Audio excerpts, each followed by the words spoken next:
It's good to be back. Welcome back to Pete's Plastic Playground after an extended break for which I have no excuse or reason. Yeah, sorry about that. I've had a couple of messages saying where the dickens are you, and everything's okay. I'm here and still vertical, still have a pulse, and actually not done a lot modelling wise in the time since you've seen me, except for this 1/24 scale Hawker Hurricane. I've got this far with it, okay? So it's green, it's got some worms on it. I think the most enjoyable bit was the engine, but because of the way I'm modelling it, you can't see it anymore. I'm going to probably cover it in varnish and display it outside. I don't know, haven't decided yet. But so the Airfix 1/24 scale Hawker Hurricane is still underway. As far as future planned projects are concerned, it's that time of year. I have a new granddaughter, so it means only one thing: a Christmas Spitfire for my new baby granddaughter. Regular viewers will know that a couple of years ago I made one for my oldest granddaughter, who's now 2. As a granddad who takes his duties seriously, I've opened up the Airfix Club Specialist Spitfires box again with the one remaining Mark V Spitfire, which is now on the bench, and I'm going to stick it together over this weekend and paint it. I haven't decided whether to do it in pink and white stripes, pink and white spots, but because it's for a little girl and because it's Christmassy, rest assured it will fit the part. So even the pilot's going to be wearing a nice red suit. So there we are. That's the forthcoming project, which starts tonight. Additions to the stash, well, I'll come back onto that a little bit later, because frankly I'm trying to think what's new since I last saw you. I can't remember. I will say that on the way I've got the new Airfix Sea King, the 148 one, which has been pretty well covered by everybody else on YouTube over the last few weeks since it came out. So looking forward to that. I have a project underway which is very, very secret because it's going to be a gift for somebody, and that I'll reveal once it's been done and once it's been presented to that person, probably, you know, early in the new year. So that really is it. I think it's time to probably look at some new stuff and talk to you about the rest of the new deliveries that are expected this week. So it's good to be back, good to be back in front of the camera, good to be back in Pete's Plastic Playground. Haven't spent nearly enough time in here lately, and so it's nice to be among everybody again. Okay, to continue where we left off then, and the eagle-eyed amongst you will see that I've been and got changed. It's actually another day. Secrets of television being blown. Right, okay, so just a quick summary on, let's start with what I've done since I've been gone. Haven't done a great deal of modelling this year at all. The end of year video is going to be pretty sparse actually. When I was on holiday, I went to the local toy shop and picked up, no, I tell a lie. This was a Father's Day present, the 172 Lightning, which was, it's okay, it's pretty decent to build. It clicks together quite nicely. I did manage to naff up the air intake warning decals, but I do, oh, it's got a cobweb on it. I do have another Lightning to do. So what I might do is just see if I can mask off the area that needs to be covered by this warning decal. It's got this quite nice shadow stand, so the outline shape of the aircraft as a stand for it to rest on, for it to stand on. So that was that. I did this on holiday, So we stayed in a log cabin, which was effectively like being at home, and I was astute enough to take a few bits with me, scalpel and some other modelling bits, to enable me to use up a wet afternoon or an otherwise quiet evening, and I managed to get it done while we're away and transport it home again. I've done a few shorts videos on this. This was the Airfix motor torpedo boat, and I'm really chuffed with it. And again, oh goodness me, a few cobwebs on here in amongst the rigging. This is something that I must actually do, is maintain my models in a better condition, because they sit out here in the man cave, and there is some insect life out here. But there we are. I mean, I've had a go at the rigging, more or less, sort of trying to do it as per the box art, and I think you can probably see the Orlecan gunner, a guy with the machine gun mounted on the torpedo tube, and then chap with the binoculars there, you can see him just in the bridge. So the Airfix ancient Vosper motor torpedo boat, and here's the big reveal. mounted in a box of chocolates that my wife and I enjoyed, and I kept the box to mount the model in. So the base is just made of bit of polystyrene foam, which I cut the hull of the boat into, and then I put tin foil on and just paint the tin foil to represent the sea. And the idea was to sort of replicate the box art, as you know I do like to do from time to time. So so that's I'm pretty chuffed with that. I think it you know, the pose of the boat ripping through the waves gives a great impression of speed, and you know, you can kind of almost hear the engines roaring, and you know, to get an overall sensation of the capture the emotion of the moment, so to speak. So so there we are. So there's the Airfix Vosper motor torpedo boat.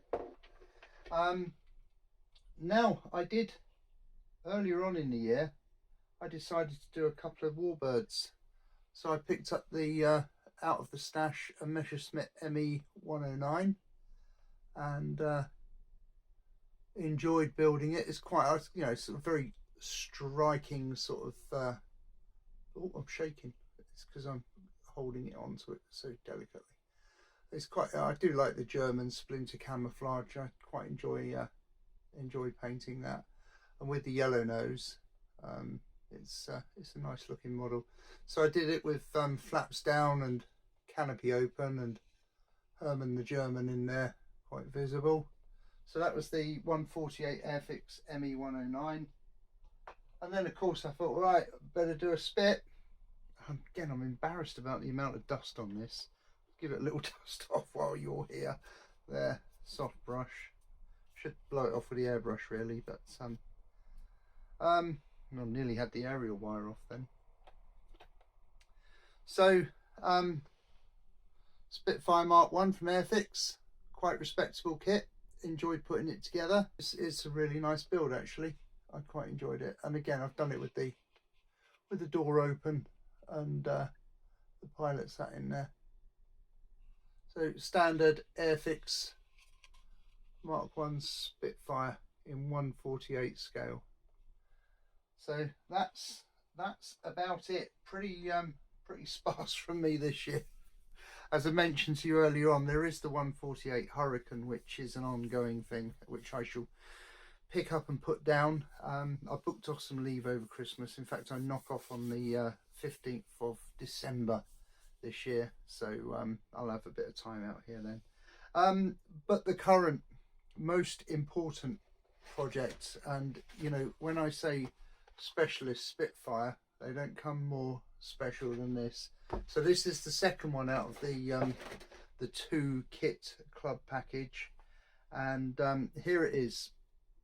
Just going to put some filler in it, ready to paint, and there, done the little elf pilot in there in his green costume with his red helmet, and the interior of the cockpit has been done in polar white, because this is going to be a Christmas Spitfire. Do you remember I did one a couple of years ago for my granddaughter. I think I've already mentioned this. So in August, a new granddaughter arrived. So as it's her first Christmas now, she's rightly going to need a Christmas Spitfire. So what we'll try and do is intertwine a picture to remind you into this video of the last Spitfire. But the idea is, and this is where I might need you to put a comment in actually, the last one I did was in pink and white camo pattern. Okay, so it was camo pattern but in pink and white, like candy pink and white. This one, and this is where I'd like your opinion, I'm thinking of doing it in green and gold camo. I've been thinking about doing it in candy stripe, red and white, or doing it all over red with green, sort of like invasion stripes if you like, but in green. So what are your thoughts, please? Comments in the section below, if you could please, as to your opinion of green and gold, green and red, you know, Christmassy colours, stripes, dots, whatever. I think I'm definitely going to give it a red spinner, which is what I did on the last one, because somebody on here suggested that. But I'm going to do the actual prop in gold, and I shall also put some glitter along the fuselage, because of course all the magic dust that comes out the engine. The cannons will be in gold as well, and the idea is, if I can try and hold this up to the camera, this all gets mounted on a picture frame. Let me see if I can angle the camera down a bit actually, so you can see what I'm talking about. Yeah, there we are. So picture frame there. So I shall put some bubble wrap on this to make a hillside, and then cover it in that, I'll get down here, cover it in that snowy wadding paper to make a snowy scene. And then using a clear post, I'll mount the Spit in front, and then have the Spitfire towing Father Christmas on his sleigh. So we've got Father Christmas here ready to sit on his sleigh, and the idea is they will be with the Spitfire flying through the night sky on Christmas Eve, delivering the presents to all the children. That's what the other one is, that's what this one will be, and they will hopefully stay with my granddaughters for all their lives and be treasured possessions, or they'll get broken when they're put away. What will be will be. The main thing for me is I'm loving doing it, and I think it's just going to be a nice thing for them to have for years to come. Let's move the camera. Okay, so that's what's on the workbench at the moment. I mentioned that there's a couple of kits coming direct from Airfix this week. This is quite happy. Someone's been very kind actually. I did a little job for them, and they have kindly, via my wife, got into my Airfix account and ordered me some kits, and they're coming this week. So there's going to be the 148 Sea King, which I will stash, and there's going to be the 135 Sherman and a 135 King Tiger. Editor's note, it's not the King Tiger, of course, it's the early production Tiger tank that's coming from Airfix. With those two tanks, I've got a bit of an idea of replicating that scene in Kelly's Heroes, where the German tank has gone down a narrow alleyway in this French village, and the Sherman's behind it. They fire a shell, which unfortunately is loaded with paint, and the German tank tries to turn the turret, and on one side there's the stone wall, and then on the other side there's the tree. So the rotation of the turret is impeded. Ultimately the German tank gets destroyed. Now, from what I gather, the tanks they used in the film aren't actually Tiger tanks, so I'm going to have to do some reading on this and watch the film a couple more times to make my new Tiger tank look like the Tiger tank that is in the film. Paint it in the same colours anyway. So, but you know, I'm just doing this for my fun. I'm not too worried about it being all that accurate. I just want it to be a representation of a really cool moment in a classic war movie. So so there we are. So that's what's coming this week. Again, Apologies that I had such a long break, and with a bit more time to myself coming up, I shall hopefully pop up on YouTube a bit more often. So anyway, from me for now, with best wishes to you all from Pete in Pete's Plastic Playground, and I wish you happy modelling, and thanks for being there. So take care everyone, bye for now, bye bye.